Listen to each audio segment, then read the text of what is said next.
My name is Noah Bremer. I'm the director of Crime and Punishment. It's going to be in this year's Fringe Festival in Minneapolis, Minnesota, here in the Soap Factory Art Gallery, here in the basement. And so you're not actually in it, you're the director? The director, yep, but putting on my director hat for this one. If I were to try to be in it, it would be impossible. There's just too much to do to organize and to be in the project. How did you pick Crime and Punishment? Actually, I have been the director of the Haunted Basement project, also here in the basement of the Soap Factory for the last 2 years. It was last year working on Haunted Basement that I thought, well, I've always wanted to do a more theatrical version of something here, and I thought, oh, well, what best fits this environment but Crime and Punishment? I remembered reading it and feeling like that was the perfect novel to interpret our version of it. So it's not a straight adaptation. It's definitely an interpretation of the text. It's interactive. It's immersive, I think you call it. Yeah, immersive is a really good term for it. Immersive, interactive, promenade, audiences.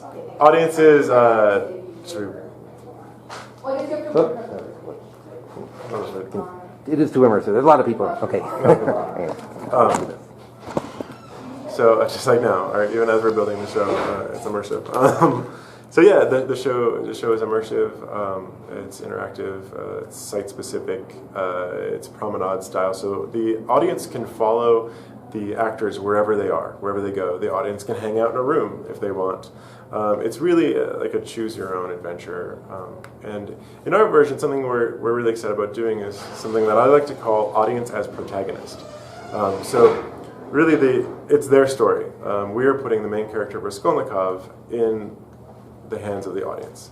They put it on a mask that looks tormented, and then the audience is treated as if they are that character. Depending on which actor they run into, they get a different reaction. So the audience will be wearing a mask? Yes. Do they have lines? No, they don't. In fact, they're asked not to speak because it's more of a visual experience. Now, there's no seats or anything. No, there are some places that there are some couches and there are some chairs, but most audience will be standing and walking for the duration of the show, which is about 1 hour. Okay, yeah, just a bit under an hour for the Fringe thing. Yeah. How did the Fringe take it? I mean, they haven't had a choose your own venue for a while. I'm really excited. I think they're calling it, is it Bring Your Own Venue? Bring Your Own Venue, Yeah, I'm thrilled that it's back. This is actually, Live Action Set is the company that I'm the artistic director of, and then this is a Live Action Set production, and this is our third Fringe show in the Soap Factory. Doing site-specific. We've been on the first floor in the first gallery the first year doing Please Don't Blow Up Mr. Boban, and then the second show we did here was in the second gallery that was called Deviance, and now we're in the basement this year, which is thrilling, kind of bigger every time. But it's a great venue. I love that they're doing Bring Your Own Venue. We are definitely running with that ability. We're doing heavy tech elements, heavy sets. It's a huge production for a normal Fringe show. It's like 75 people? There's 25 in the cast, plus another crew, around 60 to 75 people in the whole. How important is it to do this at the Fringe? I think it's great to do it at the Fringe. Because it's hard to get audiences to come see something new. So this is... it's great because we're getting an audience to experience. The Fringe is wonderful because there's so many different things you can see, and different venues, and this is like going to be so different than anything. So it's kind of like creating part of the spectrum of like the folks who are doing like a really great straight theater piece, and then we're doing this really off the wall, so like run around the building sort of piece, and then of course you're going to find everything in between. So I feel like it's important to do in the Fringe because it fits really well with the Fringe. It's on the Fringe because this is not the sort of thing that you see every day. Are you planning on doing it outside of the Fringe, reenacting it, staging it? Well, a couple things. We are retooling it and calling it Unhinged, and it'll be part of the Haunted Basement. So we are taking the scariest elements of it and finding some more, cutting the whole piece in half, and doing it in the Haunted Basement and calling it Unhinged. So it's using a lot of the material that we've generated, a lot of the sets and the designs that we've already created, and some of the through lines, but just really finding what's super terrifying, and it's a lot more intense for that.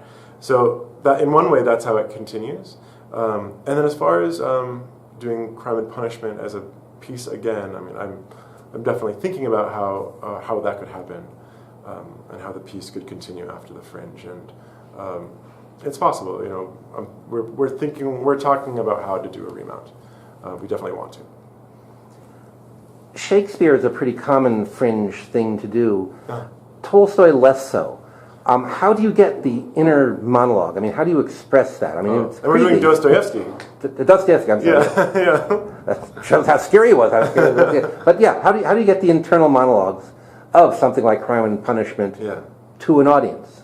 Well, like I said, it is definitely an interpretation more than any sort of direct retelling, as if it were Shakespeare. But it's really in how the actors react to you, the audience. So instead of the character expressing how he is idealistic about the world, and he thinks that that there should be supermen to rid the world of evil, and they need to be evil to rid the world of evil. That's then put in the hands and the mind of like his sister, or a different character, or Sonia, who can relate to him or you, the audience, in a new way, in a different way. So it becomes a little more personal, and for us, because we're interested in it being a very personal experience, we're keeping things relatively vague on purpose.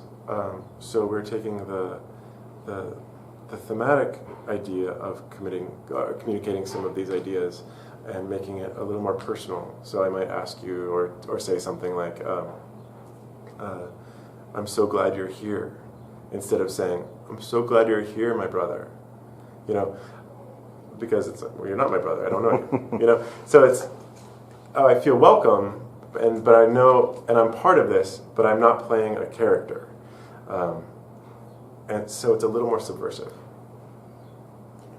How will you know that it's a success? I mean, not just reviews on the Fringe site, but what do you expect if it were to success? What would please you the most? Well, for sure, if people have a rewarding experience. I think the show might be unsettling. It's definitely dealing with unsettling themes. There's lots of imagery that is unsettling. And that's not necessarily bad. It's about a murder. It's about a gruesome murder, a senseless murder. And I feel like if that affects people to think about the world differently and about being a better human, then that's all the better. So what is a success? I think if people are moved and somehow changed, of course, what's the point of any performance art? I'm saying that's it, right? And I think that will be reflected in the reviews. I think that will be reflected in the feedback and the comments, and if there's desire for it to continue, or if the show sells well. I'm sure that will be reflected. But yeah, I'm idealistic as well about creating art and it being a positive effect, a positive force for change in our community. Any last thoughts? Anything that you've never said that you want to say for the first time? Or Gosh. wide open.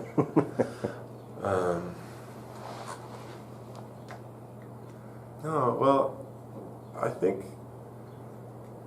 this piece is unlike anything else out there. There's a lot. I mean, there's a lot of work that's in this style. I've definitely been inspired by a lot of pieces in the country and other amazing artists that are creating immersive, site-specific work, and some of my colleagues within the Twin Cities who are inspiring me as well. But this piece is, I'm particularly proud of it because it's been an enormous collaboration, and the ensemble in all levels, the actors, the designers, the technicians have all pulled together and brought themselves to the project. And I think I haven't said this at all, is that I'm really excited because the audience gets to bring themselves to the project as well. Cool. Yeah. Well, thanks to Noah Bremer, live action set. We're here in the soap factory in the basement. I don't know if you can hear this on the radio, but I'm going to pan around so you can see the basement. Just do that. Okay, anyway. So thank you very much. Okay, why don't you introduce yourself? Mike Croswell. Mike Croswell, and you're the... I'm the sound designer and composer for the project. And the project is? Crime and Punishment. Crime and Punishment, not crime or punishment, but Crime and Punishment. That's very important. Here at the soap factory. Correct. And how did you pick the music? Because there's a lot of sound and music stuff. I'm watching rehearsals, and I have a internal catalog of music in my brain that I've created or found, and I try and match them up and come to rehearsal and play along and try and make it all work. It's all about connecting with them, the actors. So how many times did you go through before you picked which music goes where? I had about 3 or 4 run-throughs that I went with where I was playing along with boom boxes and CDs, and I made playlists that were timed out for the course of the hour of the show. And that kind of helped me sequence it out. And so where did the music come from? You wrote some? A lot of the electronic sounding stuff is stuff that I've played. There's a little bit of Russian folk music. There's some piano pieces that I found, Russian piano pieces, Liszt, Chopin, stuff like that. There's a Russian Orthodox Mass that happens at one point in one of the rooms. How do you coordinate the music when there's so much happening in different places? The wonders of technology. That's about the best I can do in 10 seconds or less. I see. Sort of not exactly subliminal, but little bits of things? Yep. Cool. And I'm using what I would really term directional sound, so every room or space has got its own little sonic environment. So as people walk through the space, they get a different world as they cross from the room. It's not just the creepiness of it, and I gather there'll be smells. Correct. But there'll be sound. Yep. Cool. Any last thoughts? Where are you going from here? Where am I going from here? Well, I'll do the Haunted Basement in the fall. I've got a Frank Theater project coming up at the Playwright Center in November. Cool. That'd be great. Okay, well, thank you very much. You're welcome. Why don't you introduce yourself? I'm Roman Guastafaro. I'm 21. I go to the University of Minnesota in the BFA Actor Training Program.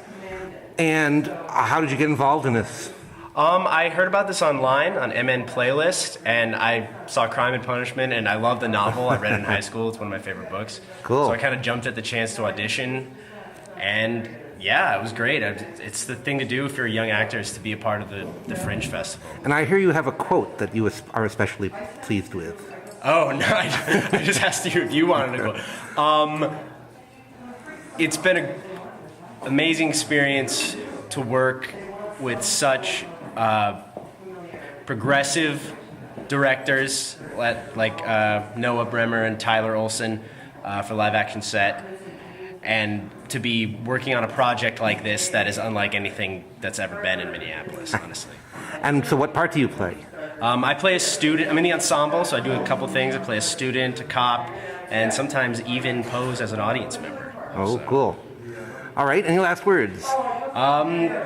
Come see Crime and Punishment at the Soap Factory, both weekends of the MN Fringe Festival. Get your Fringe buttons. What do you want? What the hell is that?